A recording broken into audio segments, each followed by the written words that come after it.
Hey, what's up guys? This is Anthony from Anthony's Customs, and for this review we are looking at the NECA 18-inch, not really 18-inch, it's much larger than that, Striker EUREKA from Pacific Rim. This guy is generally a really awesome figure. I mean, it looks great. There are a few issues, and we're going to go over all of them so you guys know what you're getting into when you're buying this thing, but I'm going to say right off the bat, I do recommend it. It's a really cool figure, and at least for me personally, I think it's the coolest looking of the Jaegers. It's just got really nice proportions and a nice sleek look to it, so I really like it. So I'm a little bit biased, but I think they did a pretty good job capturing that likeness and making this thing look really cool. So it's massive. So I'll give you a quick reference. So this is a 12-inch ruler, and his knees are bent a little bit and his hips are bent a little bit, and this goes up to right there. So that's 12, and then another 8.5 inches to the top of the fins back here. So 20 inches, 20.5 inches to the very top, and that's not even completely straight up and down. So he is massive. And then across the shoulders, at least 12 inches. So very big figure, very heavy figure. Definitely one of the bigger ones, at least that I've seen. So that's really cool. And it's kind of fun to have something so massive, even though I'm an adult. It's kind of cool to have these big toys, so it's cool. Paint job wise, it doesn't have as much variation as I would have liked, but you don't really get that much of a close-up on most of the details in the movie, and they got most of the main details, at least that I can remember and that I can see. The only thing I can think of is if they were able to put some more detail into like the secondary areas, like the shoulders, and I'll go into the stuff a little bit more detail as we go, or like the hips you can see kind of in there. Maybe if they had some more detail in there, but then there'd be no way they could keep it at the price point. So I understand completely where they chose to put the detail in, and I'm perfectly okay with that.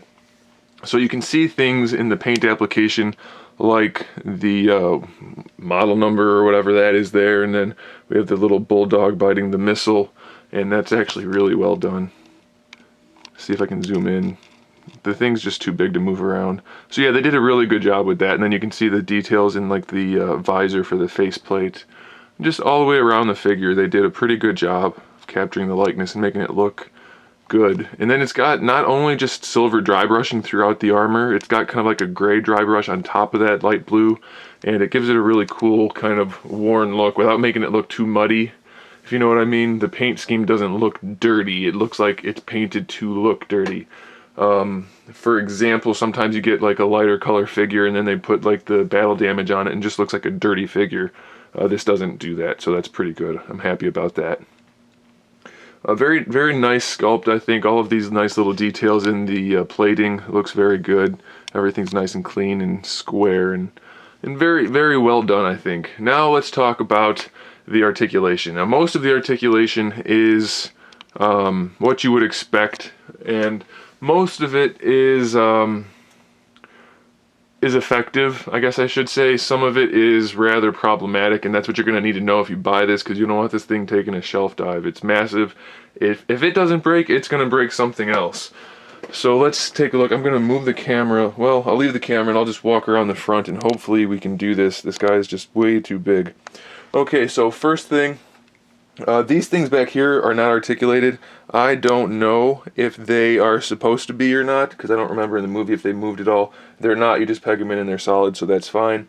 The head is a double ball peg, so there's a single ball peg that goes up into the head itself, and then one that goes down fairly far into the body. Unfortunately, my body one only moves a tiny bit. It's kind of stuck. Top one moves fairly well, though, and you can move the head around to a pretty good degree. I'm pretty pleased with that. For the shoulders, let's see if I can not knock this guy down. For the shoulders, hopefully we can see this. These big figures are a little difficult to review. So anyway, the shoulders, there's a ball peg going into the torso. You can kind of see that, I think, if I get out of the light.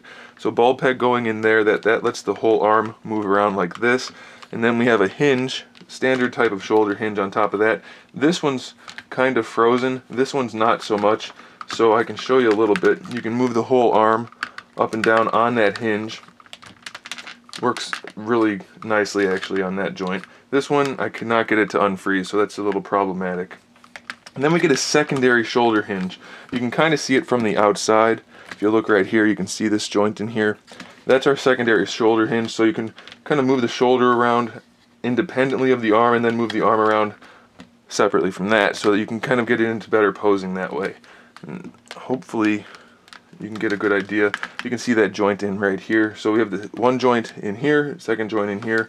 So we have a double hinged shoulder, and you can kind of move these things around that way. So it's pretty cool.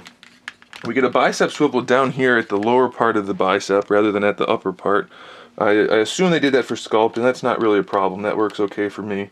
I do wish we could have had a swivel up here also, but it's not a big deal. So we get our bicep swivel down here in the lower part of the bicep. Let's go on this side. I think lighting's probably a little better. So we have that there, and then we have our elbow hinge, which is pretty obvious. Goes straight out, and it goes almost 90 degrees. So that's fine. One thing that's a problem though, my bicep swivels are kind of loose. Let me zoom out a little bit. They're kind of loose, so sometimes the arm just wants to flop around. I don't know, that might just be mine, but it is something to be aware of. And then while we're at the forearm, I can show you that these blades that are on the end here, they do articulate back into the forearm. So that's kind of a cool feature. I thought they were going to be static, but it's nice that they incorporated the articulation. So those can just go back into there, and they stick out right here. Mine has a little bit of a mismold going on. It's not a huge deal, but it's something to be aware of in case you have something similar. And that is right here. This is not quite where it's supposed to be, and it's pinched in the middle. And it's hard plastic, so I couldn't just heat it up. I mean, it's not hard, but heating it up didn't help. So this kind of pinches here. It doesn't scratch anything, but if yours is like that, be careful. Don't just slam it in place and see what happens. It could end up going on down there and breaking here. So be careful about that. It's probably not going to be a major issue, but it is something to be aware of. This one is just fine, so it's probably not going to even happen to most people. And then the wrists have a standard swivel, and then they have the hinge in there as well. The fingers are not articulated. They look like they could be from some angles, but unfortunately they are not. We do just get the wrist swivel on there, but it does work well. It doesn't go back this way at all. It just goes down this way and rotates around, but that should be sufficient, because most of the time you're probably going to want to have these things out anyway.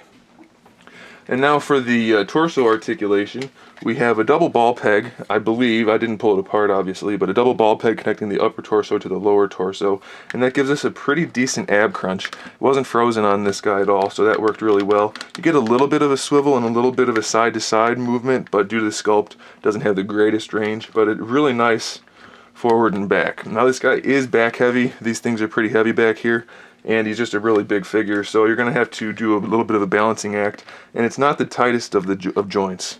So if you don't balance him just right, he's going to keep flopping back like that. So be careful. You don't want to just stand him up and leave him, or he might end up taking a shelf dive.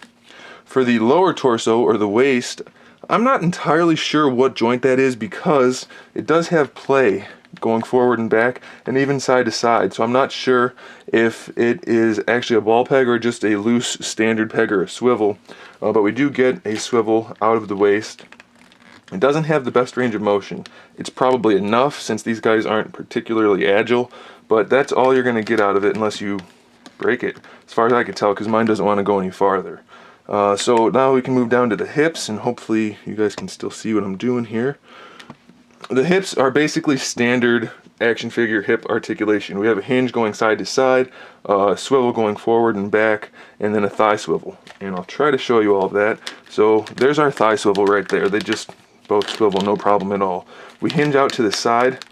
It's really stiff, but that's a good thing because this guy's so heavy. So we can hinge out to the side, and this outer piece right here is a soft plastic, so it won't get in the way. So that ratchets out to the side like that, no problem at all. Now going forward and back, it works just fine. It doesn't ratchet as much as I would like, but it does work. But this is hard plastic and this is hard plastic, so we have a little bit of trouble getting that to where we need it. There's not that much range of motion, unfortunately. It's just, it could be a little bit better. If this was a soft piece, I think that'd be good. I don't know if they didn't want to do that to make sure that the paint didn't stress or anything, but having this be a hard plastic, it does limit the range of motion quite a bit. Now for the knees, we just have a standard knee joint, a standard hinge. It's supposed to ratchet, I think, because it has a little bit of tension on it, it feels like, but it's really loose. unfortunately, on both of my knees, so it's really hard for me to balance this guy. You're going to have to be super careful when you're balancing him so that he doesn't fall off the shelf. We do also get a swivel in the upper part of the knee joint, so you can use that effectively, hopefully, to help you balance him. And then lastly, in the ankles, we have a double ball peg. Unfortunately, both of mine came frozen completely, so I had to use a hairdryer to loosen those up, so I do recommend you do that. And you can actually just see the double ball joint in there. And then once you do, they have pretty good range of motion. Just make sure you free those up first. And once you do that, you should have no trouble at all. And then the last feature of this guy, I'm gonna turn the lights off and cut the video so I can show you. Okay, so I've got the primary lights off and I can show you the light up feature. He's got LEDs in his head and chest, and they're really, really bright, which is both a good thing and a bad thing with this guy. So I'll show you this way and then I'll turn the lights off completely so you can see. So the top of his head lights up, and then a few places around his chest. He's got red LEDs here, blue here, white one here, and a white one up here. And I'll turn off all the lights right now so you can see. It really does light up a whole lot, and that would be a good thing, except the only problem with that is that it's not supposed to light up his entire head. It's just supposed to be a single light up here, and then these lights are not supposed to light up anything but there. So that one's not so bad. These top ones aren't as bad, but this bottom one, not supposed to light up the entire thing like that. It looks cool, but this whole piece is translucent, and this whole piece is translucent with just paint on it. So when the lights turn on, they kind of shine through all of that, and it loses a little bit of the cool effect. It would be much better if the plastic was only translucent where the light was supposed to go through, so that it only showed where it was supposed to, rather than lighting up everything. It's still a cool feature. Most of the time in daylight, you're going to be able to see the lights and not see through the plastic, but it is another thing to be aware of. So, I don't know. I do like the LED feature. I think it could have been executed probably a little bit better, though. I do think also, and I'm not sure, and you guys that are the kind of people that might know a little bit more about all the little details of the Pacific Rim Jaegers, I never noticed, and I don't remember off the top of my head, if these little vent things that are in here are supposed to be painted over. I think they are, so that the light just shines through, and these upright pieces are supposed to be painted, but I'm not entirely certain about that. So, final thoughts. This guy is really cool. He's really big. My arms are tired and my back is tired from leaning over and picking this guy up. He looks awesome. As long as you take the time to balance him and don't turn out all of the lights before you turn on his LEDs, you should be just fine. Be aware of a few loose joints here and there, but it hasn't been that big of an issue for me. Once you spend the time to get him balanced, it's not really a problem. So I'm going to say I do recommend him. Again, just be aware of those issues, and also be aware of the really nice paint details throughout this whole guy. He's really, really cool looking. It's a really impressive piece. I'm just kind of impressed as I'm looking at him right now. Just be aware of those issues and you should be fine. So there it is, guys. Thanks for watching. Make sure you check out Big Bad Toy Store. There's a link in the description. You can get this guy and add him to your collection. And make sure you subscribe to the channel so you can see my upcoming figure reviews, custom figures, and other good stuff. And in the meantime, keep collecting.